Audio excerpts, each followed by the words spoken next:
저는 뭐 증권사 리서치센터 좀 오래 하면서요. 거시경제, 특히 이코노미스트로 역할을 했습니다. 뭐 어려운 환율, 금리, 주가 이런 걸 예측하고 시장 평가를 받았어야 했죠. 예, 그리고 2015년부터 서강대로 와가지고요.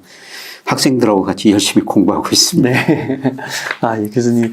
요즘에 그 증시를 좀 어떻게 보고 있으신지 궁금합니다. 그 2차 전지가 정말 뜨겁기도 한데, 또 다른 산업은 좀 그렇지 않은 것 같기도 하고요, 상대적으로. 그래서 코스피 보면은 네. 1월 초에 네. 장 시작하자마자 2180까지 떨어졌죠. 네. 예, 그리고 1월에 거의 2500까지 올라갔다가 네. 지금 한 달 이상 동안 계속 지루한 박스권인데 지수는 별로 안 움직이는데 말씀하신 2차 전지 뭐 급등했고 그다음에 일주고 노봇 관련 주식들 네.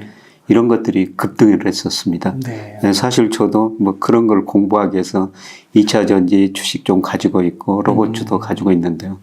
뭐 주가 지수는 뭐 정체죠. 그런데 그런 주식들은 엄청나게 오르더라고요.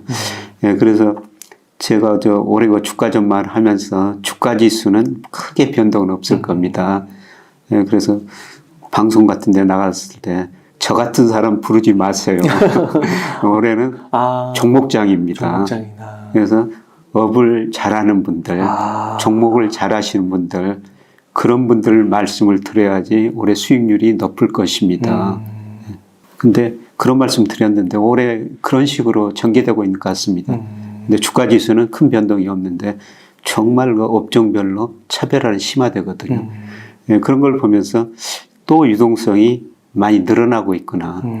근데 작년에는 유동성이 축소됐거든요.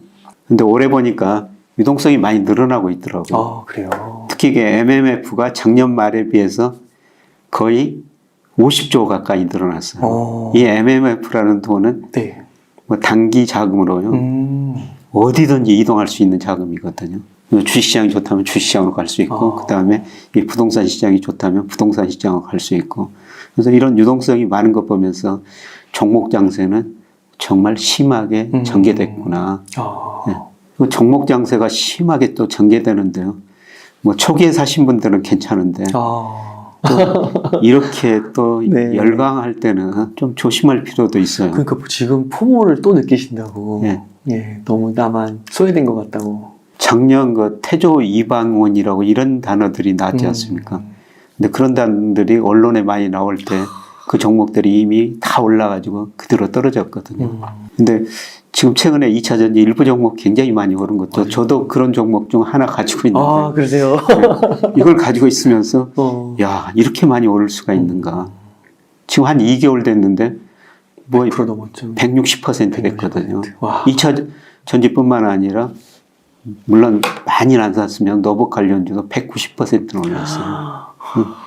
그런데 이거를 과연 어떻게 해야 되냐? 저도 고민이 많죠. 네, 그런데 행복한 고민이시네요. 네, 그러면서도 제가 그대로 부여하고 있는 거는 저는 그 이코노미스트니까 거시경제 흐름을 판단하고 뭐 저는 개별 종목 잘 모르고 추세를 보고 주식을 사거든요. 근데 2차 전지도 앞으로 성장 산업이죠. 네. 로봇도 앞으로 성장 산업이죠. 물론 많이 올라가지고 또 떨어질 거예요. 예, 그런데 장기적으로 성장 산업이니까 그대로 보유하고 있죠. 그래가지고 아직도 좀 그대로 보유하고 있는데요. 그러세요? 한 주도 안 파셨어요? 2차 전지는 그냥 보유하고 있고 로봇주는 절반 정도 좀 줄였습니다. 그러시군요. 그만큼 2차 전지는 조금 더 실체가 있고 구조적으로 성장하고 이렇게 보시는 건가요? 예, 그렇습니다. 예를 들어서 지금 세계가 전기차 침투율이라고 그러죠. 전 세계 평균이 이제 10%간 넘었더라고요. 중국은 20%가 넘었는데요. 전 세계가 이제 완전히 뭐 지구를 구화해서 내연기관 자동차가 전기차로 바뀌어질 거 아닙니까? 근데 이제 10%밖에 안 왔다는 겁니다. 아직도 90%가 남아있다는 거죠. 그것도 앞으로 5년, 10년 사이에 굉장히 빠르게 전개될 거거든요. 네. 물론 또 새로운 기업들이 생겨가지고 경쟁은 치열해지겠죠. 그런데 2차 전지는 제가 보기에는 우리나라가 제일 잘 만드는 것 같습니다. 그러니까 교수님께서 이코노미스트로 이렇게 시장을 전체적으로 크게 보시는데 이렇게 시장이 횡보하고 뭐 약간 뭐 하락할 수도 있는 건데 그 가운데서도 이런 좋은 주식들은 투자를 계속 하는 게 맞는 거라고 보시는 거예요? 예, 그렇습니다. 그리고 저도 전체적인 주가 지수도 지금은 투자할 시기라고 보고 있거든요. 네. 왜냐하면은 예, 제가 그 2020년, 21년 하반기, 그 다음에 2020년 작년에는 뭐 계속 그 주식 비중 좀 줄이시는 게 좋을 것 같습니다. 이런 말씀을 드렸는데요. 예, 그때는 제가 우리 주가를 명목 GDP, 일평균 수출, 그 다음에 M2 이동성 이런 거 가지고 평가하는데요. 30% 가대평가됐었어요. 예, 그런데 주가가 떨어지다 보니까 30% 오히려 저평가 영역에 들어섰거든요. 그래서 지금은 그냥 좋은 주식이면은 가지고 계시면 가지고 계시고 또 여유 자금 생기면 더 사서 기다리는 시기다. 주가가 장기적으로 상승 추세거든요. 물론 뭐 월별로 보면은 굉장히 주로하죠. 근데 아주 장기 연봉을 보면요. 계속 저점 고점은 올라가요. 그래서 저평가됐고 결국은 추세 밑으로 지금 제일 많이 떨어지는 게 주가 지수인데 결국은 추세에 접근해 갈 거라는 거죠. 이런 시기에는 물론 제가 그 4, 5월 달에 주가가 많이 올랐다가 7, 8, 9월 달에 좀 조정을 보일 것이다. 그거는 사실 누구도 잘 모르죠. 그럴 때 주식 비중을 더 늘리셔야 된다. 결국 주가라는 건 추세에 접근한다. 예, 지금 추세가 거의 3천에 근접하고 있거든요. 예.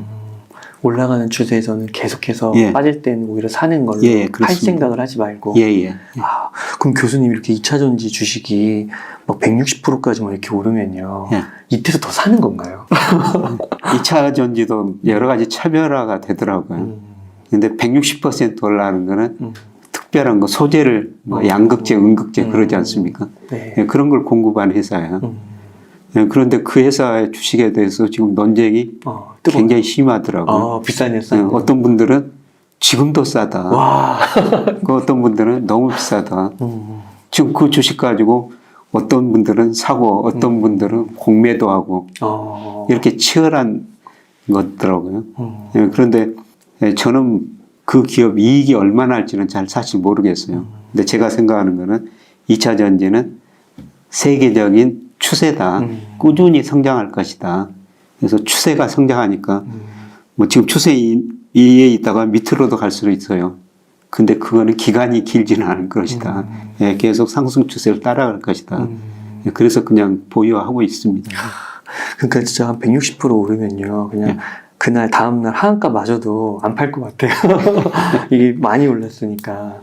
그러시군요. 그러면요, 교수님.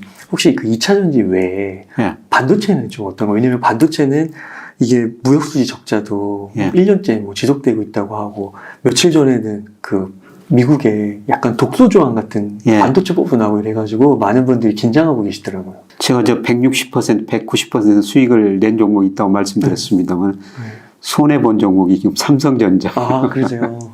네, 그래서 삼성전자 주식은 지금 손해보고 있는데요. 근데 안 팔고 조금씩 더 늘리고 있습니다. 아, 그러세요? 네, 그러냐면은 반도체 경기가 올 뭐 1, 2분기가 가장 어려울 것 같아요.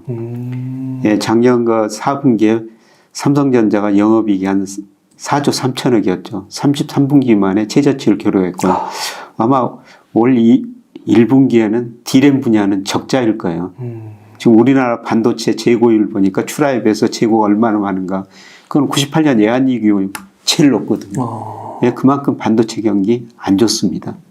예, 그런데 이만큼 안 좋다는 것은 98년 이후로 재고율이 최고라는 것은 그만큼 바닥에 근접해 가고 있다는 것입니다. 예, 그리고 제가 그 삼성전자 주가하고 우리나라 선행지수 순환변동치하고 비교해 보니까요. 삼성전자 주가 좀 선행하지만은 방향은 거의 같습니다. 근데 선행지수 순환변동치가 2021년 6월에 정점을 쳤는데요. 뭐 제 전망이 모델이 틀릴 수도 있습니다.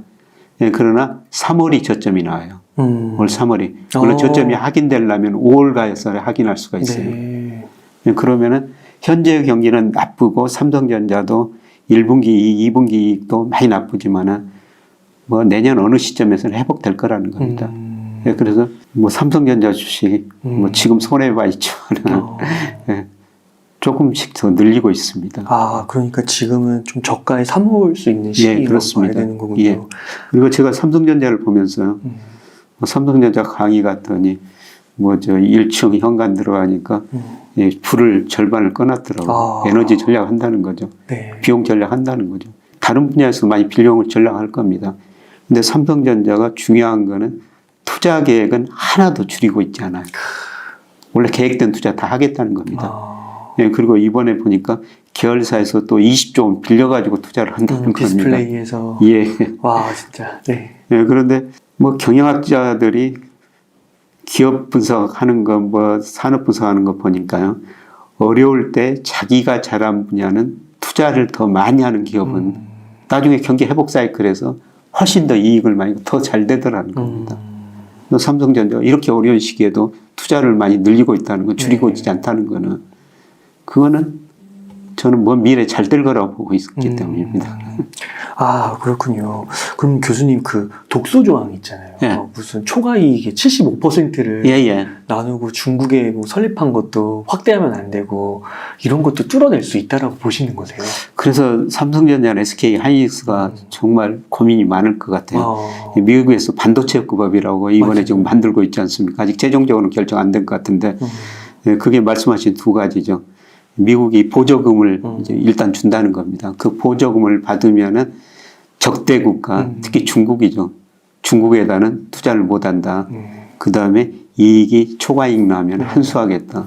전 미국이 보니까 깡패 같아요. 자기 나라 들어오라고 투자하라고 그러고, 뭐 돈도 좀 주기는 주지만은.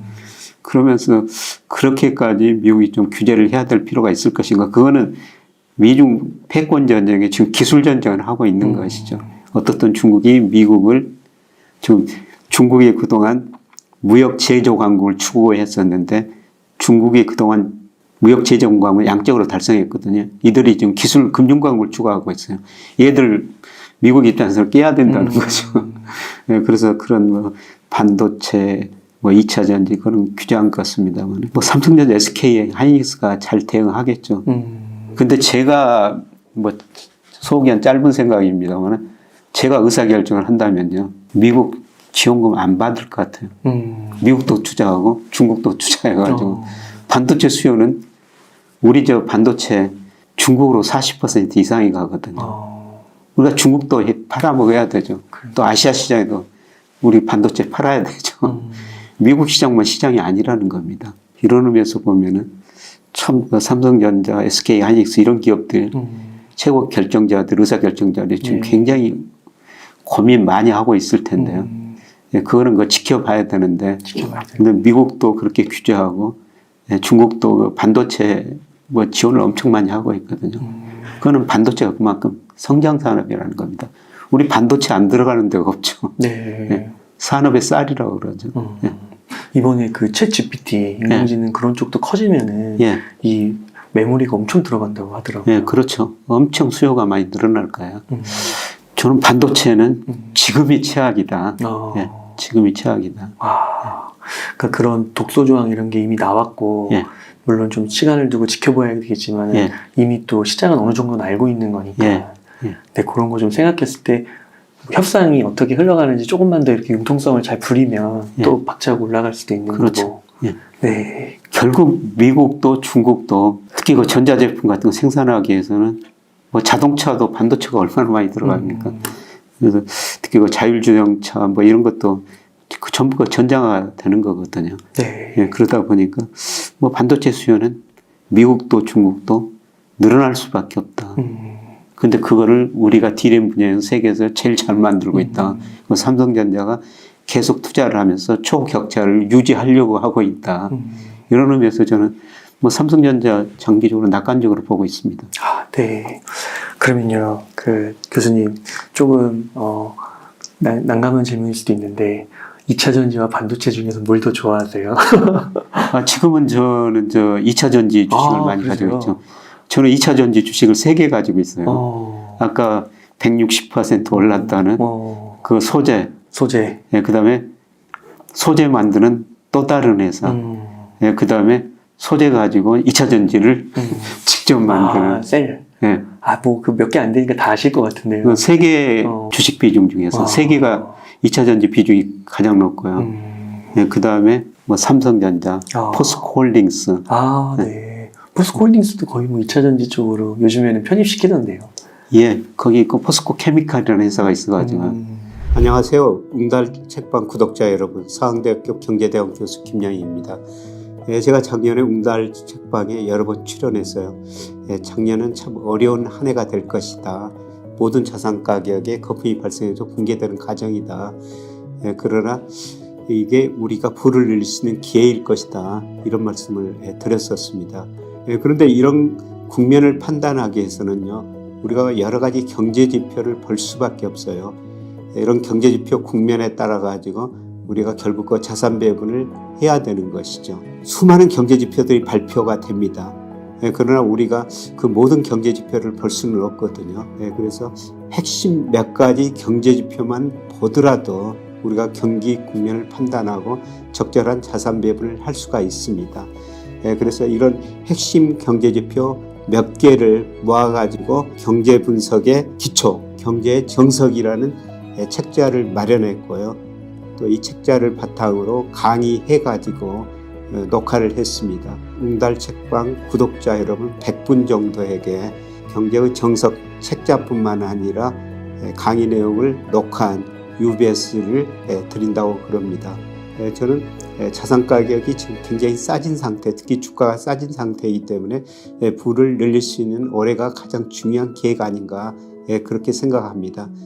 같이 이런 책자로 공부하면서 올해 그 부를 늘릴 수 있는 기회로 활용했으면 정말 좋지 않을까 이런 생각을 해보면서 경제의 정석 이런 거 책자를 소개해 드립니다. 고맙습니다.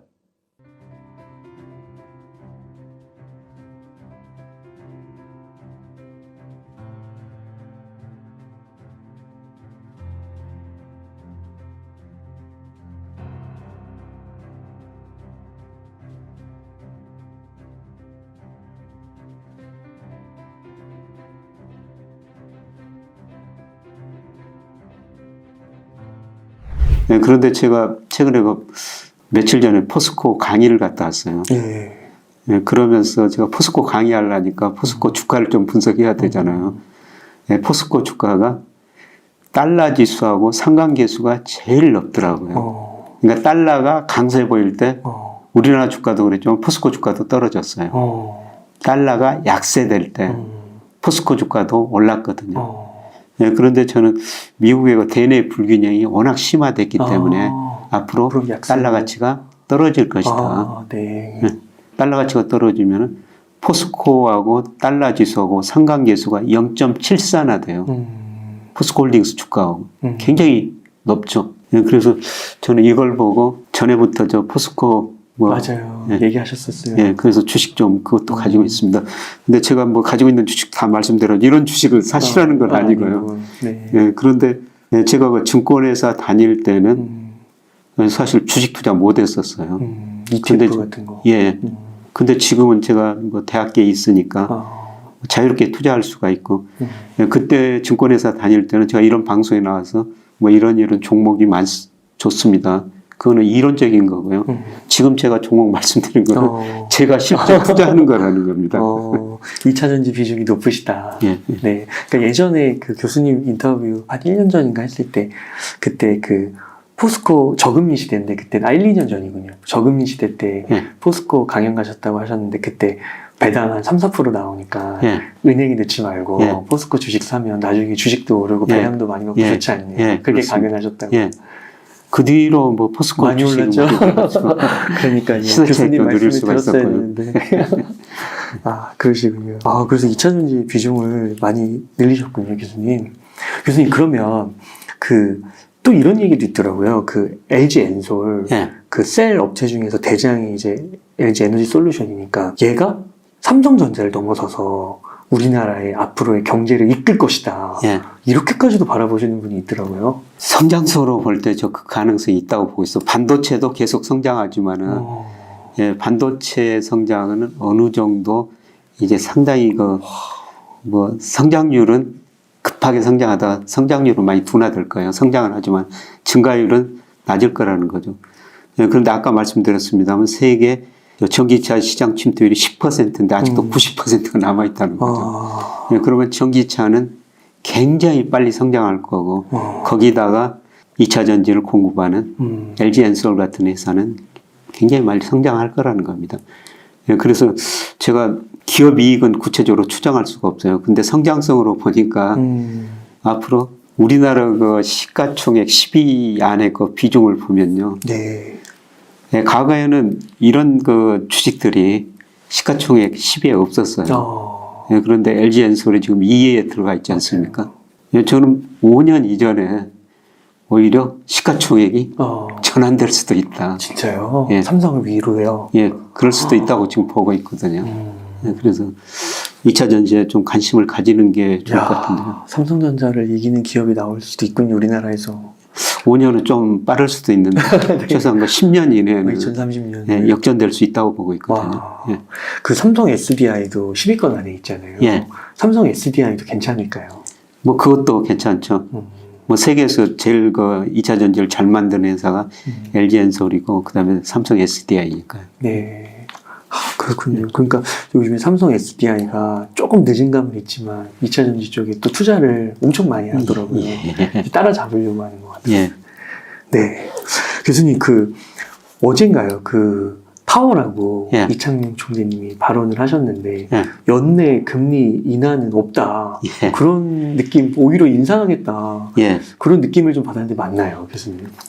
저는 뭐 4분기 금리 인하 가능성이 높다 이렇게 전망하고 있는데요. 네. 뭐 그 두 분들이 저보다 경제 데이터를 훨씬 더 많이 알겠죠. 예, 그런데 뭐 파월 연준 의장도 이번 그 의회 증언에서 예상보다 경제 지표가 더 좋다. 그래서 당초 예상보다 금리를 더 올려야 되겠다. 이런 비슷한 발언했죠. 예, 그래서 그런 발언이 나오자마자 달러 가치 오르고 우리 원화 가치는 떨어지고 미국 주가도 많이 떨어졌지 않습니까? 예, 그런데 그 파월 연준 의장이 그러면서도 3월 FOMC가 지금 얼마 남지 않았거든요. 그 사이에 확인할 경제 지표가 몇 개 있다 그러는데 그게 2월 고용 데이터죠. 예. 그래서 뭐 이 방송이 언제 나갈지 모르겠습니다만 이번 주 우리 시간으로 금요일 날 발표되지 않습니까? 네. 그래서 콘센서스는 20만 개예요. 네, 그래서 과연 고용이 그보다 더 높게 나올까 나쁘게 나올까 그 다음에 또 그 다음 주에 그 미국의 소비자 물가가 발표되거든요. 이 두 가지 문제가 핵심인 것 같아요. 미 연준의 통화정책 목표가 물가 안정하고 고용 극대화입니다. 그래서 앞으로 2월 소비자 물가, 2월 고용 지표들이 얼마나 나올 것인가. 뭐 2월까지는 저는 고용 괜찮을 거라고 보고 있는데요. 2분기, 3분기 가면서 고용이 저는 극대화 약화되리라고 보고 있어요. 예. 블룸버그 컨센서스를 보니까요. 올해 미국 경제 성장률 0.7%입니다. 예상치가요. 예, 그리고 예, 2분기 전분기 대비 마이너스 0.4%, 3분기 마이너스 0.1%, 2분기 연속 마이너스 성장한다는 거죠. 예, 저는 폭이 그것보다 더 깊어리라고 보고 있거든요. 예, 그러면 경제가 마이너스 성장한다는 것은 미국 GDP의 71%를 차지하는 소비가 줄어들 거라는 겁니다. 예, 소비가 줄어들면은 기업 매출이 줄어들 수밖에 없죠. 그러면 기업 경영하는 사람들이 그동안 일자리 사람을 많이 뽑아놨는데 매출이 줄어들면은 야, 내가 사람들 너무 많이 뽑았구나. 고용을 극격하게 줄일 수가 있다는 거죠. 미국 고용은 정말 탄력적이에요. 얼마나 탄력적이냐면은 2020년 3, 4월 달에 코로나 때문에 미국 경제가 극격하게 침체에 빠지니까요. 두 달 사이 일자리 2,200만 개 줄여버리더라고요. 2,200만 개요? 예. 10년 동안 늘었던 일자리를 단 두 달 사이에 줄여버린. 두 달이요? 예, 두 달 만에 줄여버린 나라가 미국이라는 겁니다. 와, 그렇구나. 그래서 레리 서머스 전비 재무장관이 1월 고용 데이터 보면서 참 이해하기 쉽지 않다. 그러면서도 다른 편으로는 미국 경제가 서든 스톱을 할 수가 있다. 갑자기 멈출 수 있다. 그러니까 소비가 줄어들면은 기업 매출이 줄어들 거 아니에요. 그러면 기업 경영자들이 야, 내가 일자리를 너무 많이 늘려놨구나. 갑자기 줄여버릴 수가 있다는 거죠. 그렇구나. 네. 그래서 이런 데이터들이 뭐 블룸버그 컨센서스 2분기 마이너스 0.4% 성장하면 저는 그것보다 좀 깊으리라고 생각하는데요. 그렇게 되면 기업 매출 줄어들죠. 뭐 경영자들도 고용을 줄일 수밖에 없다는 겁니다. 그래서 아마 2분기, 3분기 가면서 미 파월 연준 그 다음에 FOMC 위원들도 저는 생각이 좀 바뀌리라고 보고 있습니다. 이번에 그 점도표도 되게 중요할 것 같네요. 예, 3월 점도표도 중요한데요. 아마 지금까지는 경제지표가 워낙 좋으니까 점도표가 좀 더 올라갔을 거라고 생각합니다. 예, 그런데 6월 또 점도표를 찍거든요. 그때는 점도표가 저는 많이 낮아져 있으리라고 보고 있어요. 예, 그 사이에 물가상승률도 떨어지고, 예, 그 다음에 고용도 감소할 수가 있다는 거죠. 그런데 우리 이거 2월 소비자 물가도 4.8%, 10개월 만에 처음으로 4% 힘이 왔거든요. 뭐 하는 총재가 3월에는 4.5%까지 떨어질 수 있다. 제 모델은 그것보다 더 낮게 나와요. 그러세요. 예. 연말에는 12월에는 2% 중반까지 물가가 떨어지거든요. 소비자 물가 상승률이. 뭐 이런 거 보면은 저는 뭐 4분기에는 우리가 먼저 금리 인하할 수도 있다. 그리고 미국도 금리 인하할 수 있다. 근데 앞으로 2분기 데이터를 좀 보셔야 될 것 같습니다. 네. 그 실제로 그 점도표가 얼마나 미래에 그대로 이루어졌는지를 추적 결과한 그런 걸 보니까 안 맞더라고요. 전혀 안 맞습니다. 네. 그리고 그 점도표도 급격하게 변하거든요. 네. 그 당시 경제 상황에 따라 가지고 그게 급격하게 변해버려요. 그래서 뭐 계속 데이터 디펜던트 이런 단어를 많이 쓰고 있지 않습니까? 우리는 데이터를 보고 점을 찍는다. 그러니까 2분기, 3분기, 저는 2분기 고용 데이터, 물가 상승률도 뭐 생각보다는 더 안 좋게 나오리라고 보고 있습니다. 그럼 이걸 보고 아마 6월 점도표는 3월 점도표하고 전혀 달라져 있을 거라는 거죠. 진짜 서든 스탑에 가까운 이런 현상들이 벌어지면 진짜 금리가 올해 안에도 인하될 수 있겠네요. 예. 작년에 은행들이 엄청난 이익을 냈지 않습니까? 예, 그러다 보니까 정부가 은행이 별로 하는 일도 없이 그냥 예금금리는 상대적으로 낮게 유지하고 대출금리 높게 유지하고 은행이 이익을 많이 챙겼다. 그래서 대통령까지 나서가지고 그 은행 대출금리를 좀 낮추라. 예, 그런 이야기를 한 건데 한국은행 총재가 하는 이야기는 그거는 바람직하지 않다. 그거는 결국 시장에서 결정돼야 되는 거 아니냐. 그런 거군요. 예, 그런 거는 맞는 거죠. 예, 그런데 우리 금리가요, 뭐 대통령이 개입한다고 결정되는 거 아니에요. 그래요? 근데 우리 시장 금리가 예를 들어 10년 국채 수익률이 작년 뭐 10월 달에 4.6%까지 올랐었거든요. 예, 그런데 2월 초에 3.2%까지 떨어졌어요. 그 다음에 지금 미국 뭐 예상보다 고용 좋게 나오고 소비 좋게 나오고 그 미국 금리도 오르고 우리 금리도 뭐 3.8% 안팎까지 올랐는데요. 저는 이미 4.6%를 정점으로 떨어지는 과정이라고 보고 있어요. 예. 그리고 은행 예금금리, 대출금리도 떨어지죠. 우리 성장률, 물가상률 떨어진 거고요. 저축 투자보다 많고 이런 걸 고려하면은 금리는 떨어질 수밖에 없습니다. 교수님 아까 말씀해 주실 때 올해 한 3월을 정점으로 한국 경제 그 반도체가 최악을 조금 지난다라고 말씀을 해주셨는데 그러면 우리나라 경기도 좋아진다라고 말을 할 수 있는 걸까요? 올해는 굉장히 나쁘죠. 선행지수는 굉장히 많이 선행하니까 올해는 나쁜데 내년 어느 시점부터는 좋아질 거라는 겁니다. 예, 그래서 물론 그 지나고 봐야지 아는데요. 올해 경제 성장률이 뭐 한국은 1.6, 정부 1.6, 그 다음에 블룸버그 컨센서스 1.5, 저는 1.25 정도 보고 있는데요. 내년에는 모든 예측기관이 내년 우리 경제 성장 2% 이상으로 보고 있거든요. 물론 2%도 낮은 성장이죠. 근데 최소한 올해보다는 내년 경제 성장률이 높아질 것이다. 이게 선행지수가 미리서 예고를 해줄 거라는 겁니다. 그럼 지금 보셨을 때는 2024년에는 좀 증시 흐름이 본격적으로 좀 좋아지는 때다 이렇게 얘기할 수 있을까요? 예, 저는 뭐 지금 뭐 예측치로 보면 그렇게 보고 있는데요. 근데 올해 제가 주가를 전망하면서 오히려 상반기에 주가가 좋다. 그래서 제가 뭐 4, 5월까지는 좋을 것이다. 예, 그런데 3분기에는 좀 조정을 거칠 것이다. 3분기에는 저는 미국에서 충격이 한번 올 거라고 생각하고 있거든요. 지금 미국 경제가 좋다 다 그러는데 아까 블룸버그 컨센서스 2분기 경제성장률 마이너스 0.4%다 이런 말씀을 드렸습니다만은 그런 데이터가 나오면서 실물 충격이 한번 올 거라는 거죠. 그래서 미국 주가가 저는 3분기에 많이 떨어질 거라고 보고 있어요. 그러세요? 예, 미국 주가가 지금 제가 명목 GDP, 산업 생산, 고용, 뭐 소매 판매, M2 이런 거로 평가하면 아직도 10% 이상 가대평가됐거든요. 우리 주가는 저평가 영역이 들었었죠. 그래서 아마 3분기에는 미국 경제성장 지표, 기업 수익 지표들이 예상보다 낮게 나오면서 미국 주가가 한번 충격을 받으면서 떨어지리라고 보고 있어요. 그러면 우리 주가도 방향은 같죠. 그래서 저는 3분기에는 주식시장이 별로 안 좋을 거라고 보고 있는데 뭐 그렇게 되면은 또 내년을 보고 주식을 또 싸게 살 기회죠. 근데 우리나라는 저평가 국면인데 또 떨어져요. 미국의 충격이. 방향은 같습니다. 덜 떨어지죠. 덜 떨어지는 건데. 덜 떨어지고 이제 오를 때는 우리가 더 많이 오르죠. 아, 그렇군요. 그때 기회로 예, 그렇습니다. 아까 말씀해주신 2차 전지나 반도체, 삼성전자 예. 이런 것들을 싸게 예. 모아간다라고 생각하면 예, 그렇습니다. 향후 많이 오르니까 예. 교수님 혹시 그러면은 아까 말씀해주실 때 반도체, 2차 전지, 로봇 이런 거를 좀 갖고 계시다고 얘기해 주셨는데 혹시 이 외에도 좀 관심 갖고 있는 섹터가 있으신가요? 아, 근데 제가 또 손해보는 종목 하나가 더 있어요. 네. 그게 그 조선업종이거든요. 아, 조선이요? 예, 제가 저는 뭐 강의를 전국 여러 기업에 다니는데요. 예, 작년 뭐 하반기에 울산을 몇 번 갔거든요. 근데 울산 그 조선업종 담당자들 강의하면서 강의 끝나고 좀 이야기해 보면은 조선업 굉장히 좋다고 그럽니다. 그래서 그동안 저가 수주 받아가지고 원자재 가격 올라가 적자를 냈는데요. 2025년, 2027년까지 수주를 비싸게 받았다는 겁니다. 그리고 최근에 원자재 가격이 안정되니까 내년부터 이익이 크게 늘어날 것이다. 그분들 말 믿고 조선주를 좀 샀어요. 네. 그 다음에 조선주에 대해서는 좋은 추억이 하나 있죠. 예, 제가 증권회사 다닐 때요. 주식 투자를 못 했었습니다.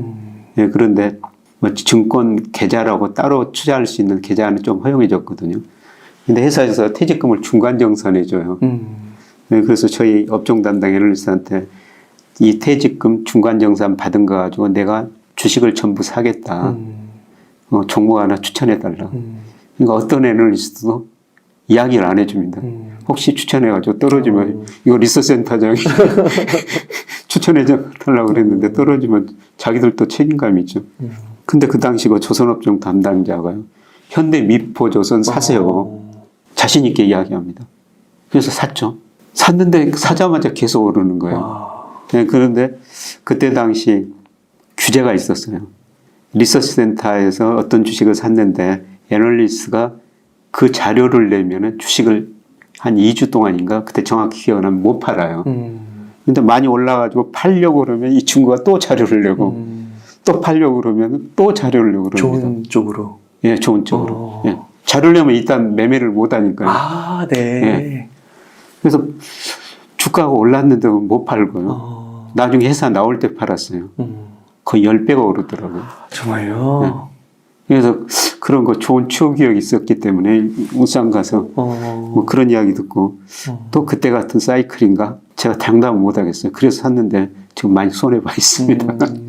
네, 그런데 이 조선업의 문제가 뭐냐면은 일자리가 많은데 사람들이 안 와요. 아, 힘들다고. 예. 우리나라 조선업의 일자리가 지금 12,000개 정도 부족하다는 겁니다. 아무리 공모를 해도 사람들이 힘들다고 안 온대요. 그래서 최근에는 어쩔 수 없이 베트남 사람들을 한 2,000명 수입해 오더라고요. 그 정도 일할 사람이 없다는 겁니다. 예, 그리고 조선업에서 한 가지 그 부정적인 요인은 뭐냐면 그 일자리 일할 사람도 없지만은 수주 산업이에요. 근데 2025년까지 수주를 받아놨는데 그 사이 세계 경제가 좋고 원자재 가격이 급등해 버리면은 이익이 안 나잖아요. 원자재 급등하면 생산비용이 많이 올라 버리니까. 그래서 이런 문제는 있습니다.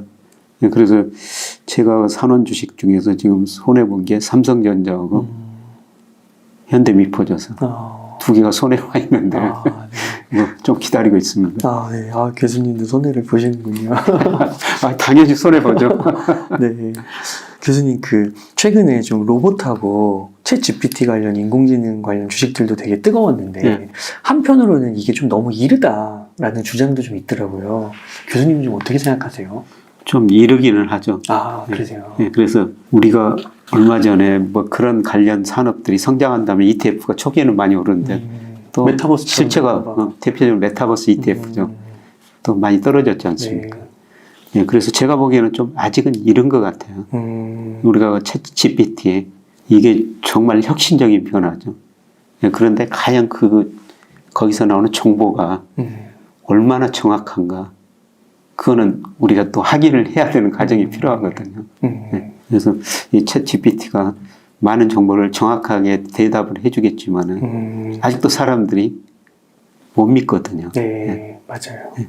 그래서 그런 것들 좀 정확성이 좀 어느 정도 인정이 될 때까지 시간은 좀 걸려야 될 것 같습니다. 그러면 만약 이런 주식에서 막 300%, 400% 난 주식이 있다면 그런 거는 조금 어느 정도 일부분 예, 저는 조금 비중을 조절하는 게 것도 성장산업은 분명히 맞습니다. 예, 그런데 지나치게 추세가 있는데 추세에서 2로 벗어났다는 거죠. 예. 그렇죠. 네, 교수님 그 비트코인도 괜찮다고 보셨는데 그 견해도 변함은 없으시나요? 예, 저는 뭐 비트코인 뭐 투자는 10% 이내에서만 하시자 말씀드렸는데 예, 제가 비트코인을 투자하라는 거는 비트코인을 결정하는 게 미 달러 지수고 미국 금리거든요. 예, 제가 비트코인 상관계수를 보니까 달러 지수하고 미 금리하고 역상관관계가 있어요. 근데 장기적으로 미국 경제 불균형이 있어서 달러 가치가 떨어져야 됩니다. 그다음에 미국 경제가 침체에 빠질 것이다. 예, 그래서 예, 미국 금리가 떨어지면 상대적으로 비트코인 가격은 올라간다. 예. 근데 비트코인 투자하면은 뭐 우리 토요일 일요일도 뭐 쉬지 않고 투자하면 어쩔 수 없이 시세 봐야 되지 않습니까? 좀 토요일 일요일 같은 데는 쉬시는 게 좋을 것 같아가지고 투자를 한 10% 이내로 그냥 네. 놔두고 보지 않은 게 좋을 것 같습니다. 네. 교수님 그 챗 GPT가 또 나오면서 네이버 카카오가 잠깐 또 이렇게 반등하다 싶더니 또 조금 요즘에는 횡보하고 떨어지기도 하는 것 같더라고요. 네이버 카카오는 좀 어떻게 보세요? 예, 저는 뭐 오래전에 그 네이버 카카오 샀다. 그 사고 어느 방송에 가가지고 그 이야기를 했더니 김영희가 네이버 뭐 카카오 샀다. 그걸 제목으로 내놨더라고요. 예, 그런데 그때가 딱 역사적 저점이었었어요. 최근까지 보니까. 저는 뭐 저점에서 사가지고 예, 그런데 뭐 두 개 다 절반 정도는 팔았습니다. 예. 예, 그런데 챗 GPT가 나온 게 그런 게 나오다 보니까 앞으로 네이버도 그런 역할을 할 거예요. 네. 예, 그런데 검색 엔진으로서 상대적으로 사람들이 덜 찾을 거라는 거죠. 그러니까 옛날에 제가 네이버에다가 전문가 칼럼이라고 글을 썼어요. 근데 유튜브가 나오니까 사람들이 글을 안 보죠. 거의 다 유튜브만 듣거든요. 네. 그래서 네이버 전문가 칼럼을 거의 8년 정도 썼는데 그게 사라졌어요. 그 요새 유튜브만 하죠. 네. 네, 그래서 이런 거 챗 GPT 같은 게 나오면서 아마 네이버도 그런 걸 곧 하겠다는 것 아닙니까? 네, 그런데 거기 정보를 얻는데 문서가 한글로 된 것보다는 전부 영어로 돼 있으니까 네. 뭐 네이버도 그쪽까지 확장할 것 같습니다만 네, 상대적으로 과거보다는 뭐 성장성이 좀 줄어들 것이다. 네, 그래서 뭐 그동안 수익도 많이 났고 그래서 한 절반 정도 비중을 줄여놓은 상태인데요. 네, 그런데 뭐 아직도 두 개는 성장 산업 중 하나죠. 버리는 거군요. 네, 그래서 교수님께서 지금 전반적인 거시의 흐름부터 해서 반도체, 2차 전지, 뭐 로봇, AI, 플랫폼 이렇게 좀 말씀을 해주셨는데요. 조선주까지. 예. 교수님 지금 이제 만약 한 1억 정도 운용을 한다면 어떻게 하시겠나요? 제가 58년 KT 나이가 들수록 좀 안전자산에 투자해야 되거든요. 네. 최근에 제가 작년 3분기에 채권 적극적으로 사십시오. 맞아요. 이렇게 네. 말씀을 드렸는데 그때 채권 사셨으면은 장기채 사셨으면 10% 이상 수익을 냈거든요. 예, 그런데 지금 금리가 다시 올랐어요. 채권을 살 또 다른 기회를 주고 있다. 지금 단기채가 너무 좋은 것 같더라고요. 예, 단기채도 좋고 예, 조금 젊은 분들은 한 20, 30년짜리 우리 국채를 사시는 게 좋을 것 같아요. 아마 10년 지나면은 그 국채 수익률이 저는 1% 이하로 떨어질 거라고 보고 있거든요. 그럼 엄청난 시세 차익을 누릴 수가 있죠. 네. 네, 그래서 뭐 먼 미래를 보면서 뭐 1억이 가지고 있다면은 한 4천만 원 정도는 국채로. 네, 국채에 사시는 게 좋을 것 같고요. 네, 그 다음에 뭐 60%는 은행에 예금할 필요는 저는 없다고 생각하고 있습니다. 네, 은행 예금은 채권으로 해놓은 게 좋고 나머지 60%는 지금 주가가 저평가된 상태이기 때문에 뭐 지금 좀 사고 특히 그 3분기에 3분기. 예, 3분기에 주가가 한 번 더 조정을 거치리라 보고 있거든요. 예, 그때 그 주식 비중 많이 늘리시는 게 좋을 것 같습니다. 그때 2차 전지 사고 싶었던 거 좀 싸지면 예, 예. 그때 좀 떨어질지는 모르겠습니다. 2차 전지가 워낙 강해가지고요. 근데 주가 지수가 떨어지면은 저는 같이 떨어질 거라고 보고 있습니다. 예. 그러니까요. 2차 전지 더 사고 싶은데 너무 많이 올라가지고 겁나가지고